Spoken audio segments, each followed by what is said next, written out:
el programa, Donald Trump prohibirá el derribo de estatuas en Estados Unidos. Y obispos de Estados Unidos saludan fallo de la Corte Suprema a favor de DACA. Además, Vaticano publica una guía para aplicar la encíclica Laudato Si. Hola amigos, bienvenidos a EWTN Noticias. Soy Eddie Rodríguez Morel. Gracias por acompañarnos, soy Silvia Ordóñez.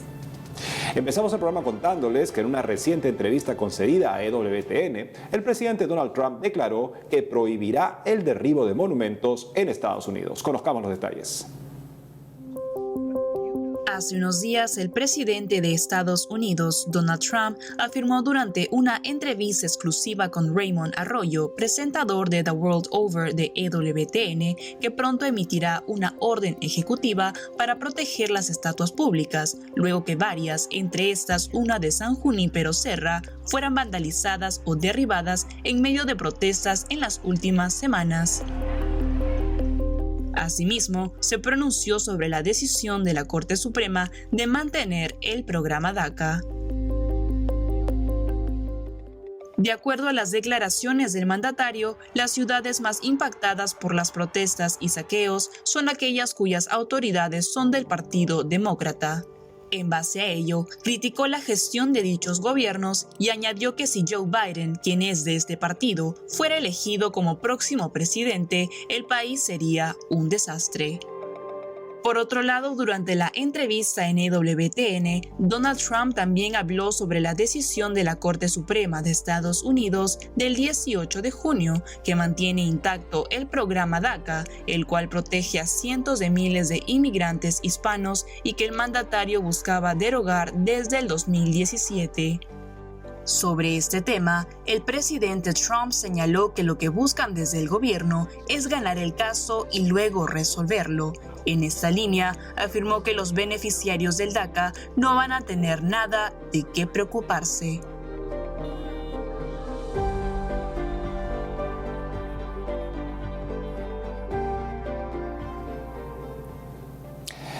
Esto nos plantea por qué se ha creado un sistema de división de poderes, justamente para que puedan razonablemente exponerse los argumentos a favor o en contra de determinadas decisiones y la decisión a la que se llegue represente el deseo de la mayoría. Lo que está sucediendo con el derribo de estas estatuas no representa eso, es una turba que decide bajarse la estatua.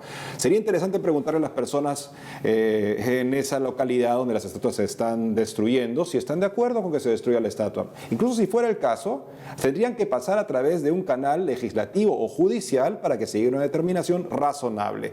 La ley de la calle no es razonable. Sí, justamente como mencionábamos también antes, este tipo de actos violentos que quizás parten de la ignorancia, porque tampoco es que se ha hecho un análisis muy profundo de los personajes a los que están derribando probablemente. Entonces, me parece bien que finalmente el presidente tenga que poner la mano un poco más firme para determinar que este tipo de actos no son aceptables. De acuerdo, además esto rescata pues las leyes que ya están en los libros contra atentados contra veteranos de guerra en los Estados Unidos. Hay una pena de hasta 10 años de prisión contra ataques justamente contra este tipo de imágenes, pero lamentablemente los que no son veteranos de guerra no tienen una ley que los proteja todavía, así que están en las manos de las autoridades locales que deben asumir su responsabilidad y acabar con estos destrozos. Por otro lado, los obispos en Estados Unidos saludaron el fallo de la Corte Suprema de la Nación a favor del programa DACA, el cual favorece a cientos de miles de migrantes hispanos. Veamos los detalles. Hace unos días, los obispos de Estados Unidos saludaron el reciente fallo emitido por la Corte Suprema norteamericana que impedirá que la administración del presidente Donald Trump concluya el programa DACA, el cual favorece a cientos de miles de inmigrantes hispanos y que el gobierno buscaba derogar desde 2017. Y es que de acuerdo a medios internacionales, en una opinión mayoritaria firmada por el juez John Roberts, el Departamento de Seguridad Nacional no logró alcanzar el procedimiento administrativo estándar para dar una explicación razonable que justifique el fin de dicho proyecto. En base a esta decisión, el presidente del episcopado estadounidense y arzobispo de Los Ángeles, Monseñor José Gómez, junto con el presidente del Comité de Migración del episcopado, Monseñor Mario Dorsonville, alentaron mediante un comunicado a que los senadores de Estados Unidos aprueben de inmediato una legislación que brinde un camino hacia la ciudadanía para los Dreamers, así como una protección legislativa permanente que supere al partidismo y ponga la dignidad humana y el futuro de los soñadores en el primer lugar. Por otro lado, en cuanto a los jóvenes del programa DACA, los obispos reafirmaron en su publicación que con esta noticia y en el futuro seguirán apoyándolos, tanto a ellos como a sus familias. Y nos conectamos rápidamente con nuestro corresponsal en Roma, Miguel Pérez Pichel, quien nos trae información sobre la audiencia general realizada este miércoles por el Papa Francisco. Adelante, Miguel. Hola, Edi. En audiencia general celebrada este miércoles desde el Palacio Apostólico del Vaticano, el Papa Francisco explicó cómo la figura bíblica del rey David ocupa un lugar central en la historia del pueblo de Dios. David era el último de muchos hermanos y pastoreaba el rebaño de su padre Jesé, señaló el pontífice. Por lo tanto, era un pastor que cuidaba de sus animales y los defendía de los peligros. De esa experiencia aprendió a preocuparse del pueblo que se le confió una vez nombrado rey. Sabemos que después de haber cometido un pecado grave cuando era rey y al escuchar el reproche del profeta Natán, David comprendió que era un mal pastor, que había saqueado a otro hombre lo que más quería. Se había convertido en un enfermo de poder. Además, el Santo Padre también destacó la cultura y sensibilidad del rey David y recordó que él es el autor y compositor de muchos de los salmos. Apreciamos que David tenía un alma de poeta. No era un hombre insensible, sino que estaba atento a la belleza y se dejaba asombrar por la vida, manifestando sus sentimientos a través de la música y la poesía, siendo, según la tradición, el compositor de muchos de los salmos. Por otro lado, en los saludos a los fieles de lengua española, el Papa Francisco se solidarizó con el pueblo de México y con las víctimas del violento terremoto que el 23 de junio golpeó varias zonas del sur del país. El pontífice pidió rezar por las víctimas del terremoto de magnitud 7,5 registrado en el sur de México, que provocó alertas de tsunami en la costa de México, Guatemala, El Salvador y Honduras. Ayer, un violento terremoto azotó el sur de México, causando algunas víctimas, heridos y enormes daños. Rezamos por todos ellos, que la ayuda de Dios y de los hermanos les dé fuerza y apoyo. Hermanos y hermanas, les estoy muy cercano. Por último, el Vaticano puso en circulación una moneda de 2 euros conmemorativa del centenario de San Juan Pablo II. Esta moneda, con el rostro del Papa polaco, circulará por los 19 países que tienen el euro como moneda oficial. Informó desde Roma para EWTN Noticias Miguel Pérez Pichel. Gracias, Miguel, por la información. En otras noticias, la Santa Sede presentó un nuevo documento que servirá para tener una mejor lectura y comprensión de la encíclica Laudato Si, la cual fue realizada por el Papa Francisco hace 5 años. Veamos. El Vaticano presentó hace poco el documento En camino hacia el cuidado de la casa común, 5 años después de Laudato Si, con una serie de orientaciones sobre la lectura de la encíclica del Papa Francisco sobre el cuidado del planeta. Durante la presentación, el secretario para las Relaciones con los Estados de la Secretaría de Estado, Monseñor Paul Richard Gallagher, explicó que este texto no pretende duplicar la encíclica Laudato Si y señaló una serie de objetivos a tomar en cuenta. En primera instancia, señaló que se busca relanzar la riqueza del contenido de una encíclica que, aunque acaba de cumplir 5 años, sigue siendo de gran actualidad, como lo demuestra aún más la situación mundial provocada por la pandemia de COVID-19. En esa línea, también pretende ofrecer orientación sobre la lectura de Laudato Si, promoviendo los elementos operacionales que surjan de sus reflexiones y minimizando el riesgo de malentendidos. Por último, con esta nueva publicación se busca fomentar la colaboración entre los dicasterios de la Curia Romana y las instituciones católicas que participan en la difusión y aplicación de la Laudato Si. Cabe resaltar que aunque el texto En camino hacia el cuidado de la casa común, 5 años después de Laudato Si, se culminó antes de la pandemia de coronavirus, En su introducción, hace una reflexión sobre la relación entre la crisis sanitaria y ecológica. Ahora les contamos que el pasado viernes 19 de junio, solemnidad del Sagrado Corazón de Jesús, se desarrolló un acto de desagravio tras la profanación que realizó un grupo de personas en la capilla de la Universidad de Santiago de Compostela, en España. Para conversar más sobre este tema está conectado con nosotros el padre Javier García, delegado de Pastoral Infantil y de Juventud de la Diócesis de Santiago de Compostela. Padre García, bienvenido a EWTN Noticias. Gracias a vosotros. Padre, lamentamos mucho lo ocurrido. ¿Nos podría contar primero que todo cómo sucedieron los hechos de profanación? Pues sí, el viernes pasado, no el viernes día 19, sino el viernes 12, un grupo de jóvenes entraron en la capilla universitaria, que está en el campus sur de la Universidad de Santiago de Compostela. Y dentro de la capilla lo que hicieron fue pues, varios destrozos, también robaron distintas cosas, no tanto objetos litúrgicos, sino cosas de valor, guitarras, equipos de música, cosas de este tipo. Y luego también pues, estuvieron revolviendo en la sacristía, hasta que encontraron la llave del sagrario, abrieron el sagrario y dejaron las formas, estuvieron, allí sobre la zona del altar dejaron el copón, algunas en el suelo. Fue lo que encontramos en ese día. Por otro lado, padre, ¿en qué consistió el acto de desagravio? Pues mira, el acto de desagravio fue un acto precioso. Fue presidido por nuestro arzobispo, don Julián Barrio, y fue primeramente una misa, una Eucaristía además muy simbólica. Comenzamos la Eucaristía bendiciendo la iglesia de nuevo, pues eso, esparciendo agua bendita sobre las paredes, sobre el altar que estaba vacío, sin cubrir.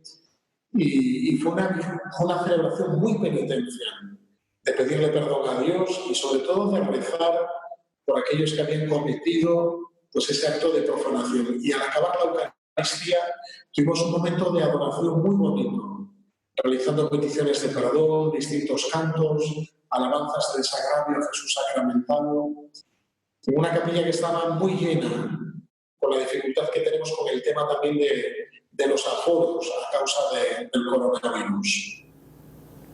Finalmente, padre, estos hechos son cada vez más frecuentes en España y en el mundo. ¿Qué opina usted sobre esta pérdida de respeto hacia lo sagrado? Pues fíjate, en este caso yo creo que no fue una banda organizada, no fue una secta, ni tampoco un grupo satánico, ni un grupo ideológico, diría, ¿no? Sino más bien yo creo que un grupo de jóvenes que querían hacer mal. Y un grupo de jóvenes, de alguna manera, yo diría que entraron allí a jugar, que no eran conscientes del daño que estaban haciendo. Claro, para nosotros el daño no fue material, lo más importante fue el daño moral, el daño espiritual, pues de haber profanado ese lugar santo. Lo que creo es que no es algo, gracias a Dios, tan común, pero sí que cada cierto tiempo sucede algo de este tipo.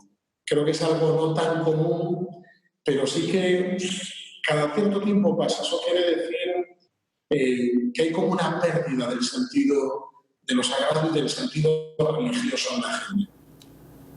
Padre Javier García, gracias por haber estado con nosotros en EWTN Noticias. Muchas gracias a vosotros. Un fuerte abrazo. Gracias, padre. Estas lamentables noticias que tenemos que darles regularmente de la profanación de lugares sagrados nos llama a la conciencia de nuestro deber de reparar constantemente por el mal que encontramos en el mundo, en nuestra vida, para comenzar ahí, pero también en el mal que otros realizan, porque a eso vino Jesucristo, a reparar el mal que estaba en el mundo y a rescatar lo que estaba perdido. Amigos, tenemos que hacer una pausa, pero al volver, Arzobispo de Los Ángeles en Estados Unidos advierte posible cierre de escuelas católicas. Además, Obispo de Costa Rica pide dejar los prejuicios hacia los migrantes. Ya regresamos con más información en EWTN Noticias.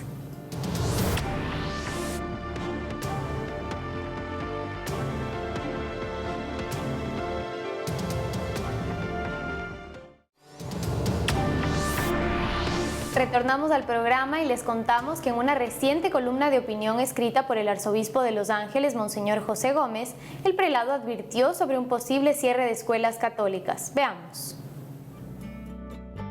Recientemente, el arzobispo de Los Ángeles y presidente de la Conferencia de Obispos Católicos de Estados Unidos, Monseñor José Gómez, expresó su preocupación e instó al gobierno del país a actuar frente al impacto que tendría el cierre de las escuelas católicas en la educación de la población de bajos recursos y de zonas marginadas del país. Según manifestó el prelado en su más reciente columna de opinión, las escuelas católicas enfrentan un enorme desafío por la baja recaudación de fondos en las parroquias y la disminución en las inscripciones de alumnos para el próximo año como consecuencia de las medidas tomadas para prevenir el avance del coronavirus y la crisis económica.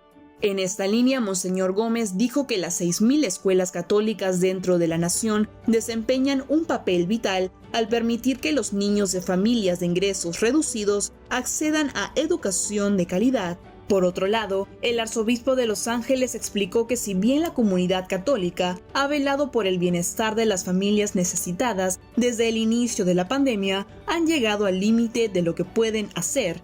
Por ello, enfatizó que en medio del desastre nacional causado por el coronavirus, necesitan también la ayuda de los líderes en Washington para dar un alivio económico a las familias pobres y de clase media en cuanto a la educación de sus hijos.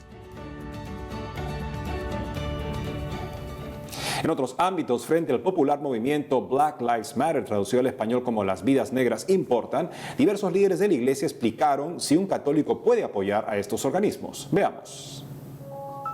En recientes declaraciones a CNA, agencia en inglés del grupo ASI, diversos líderes de la iglesia afirmaron que es importante trabajar para superar el racismo, pero sin asumir necesariamente las posturas que conforman las organizaciones del movimiento Black Lives Matter.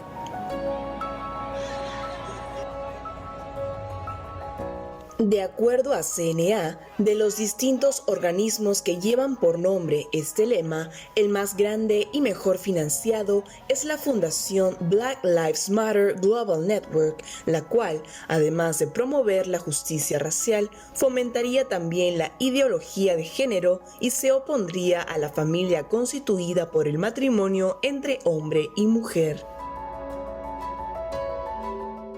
Frente a estos argumentos, Harold Burke, diácono de raza negra de la diócesis de Portland, expresó que marchar para protestar por el trato desigual de las autoridades hacia los negros está bien. Sin embargo, alertó que ningún católico debe apoyar a esta organización nacional en particular debido a sus políticas sesgadas de la enseñanza de la Iglesia. No obstante, para el obispo Shelton Fabre, jefe del Comité sobre Racismo del Episcopado estadounidense, aunque algunos de los objetivos de Black Lives Matter no están en armonía con la doctrina católica, manifestó que la enseñanza social de la Iglesia y del organismo sí estarían de acuerdo en el asunto de la injusticia del racismo.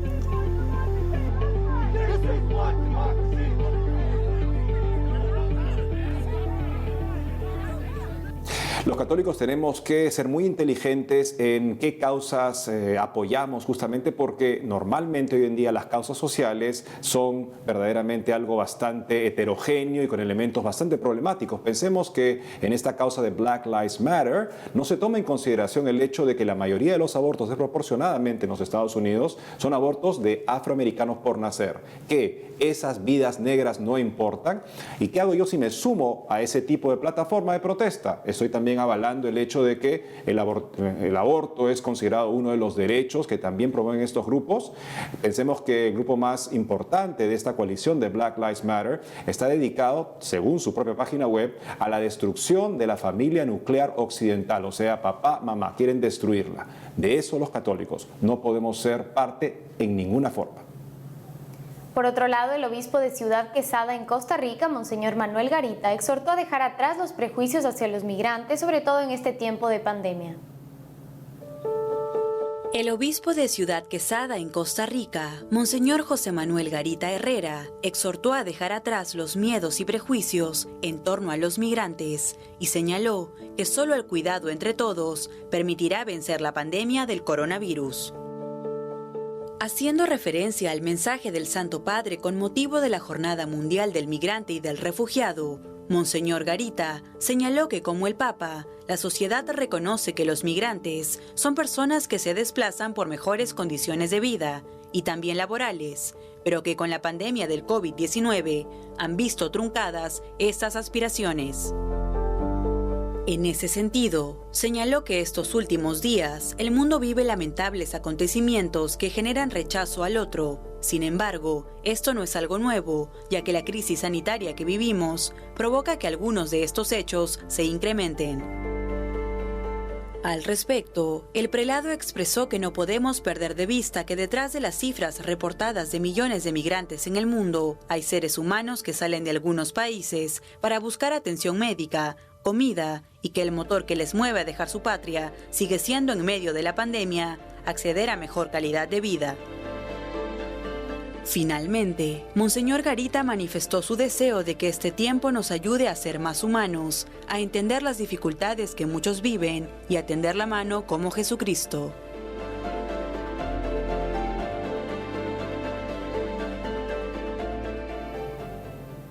Pasamos a otras noticias desde Perú, donde el Hospital San Martín de Porres, inspirado en el santo del Escoa, está sirviendo a los más pobres durante la pandemia. Veamos.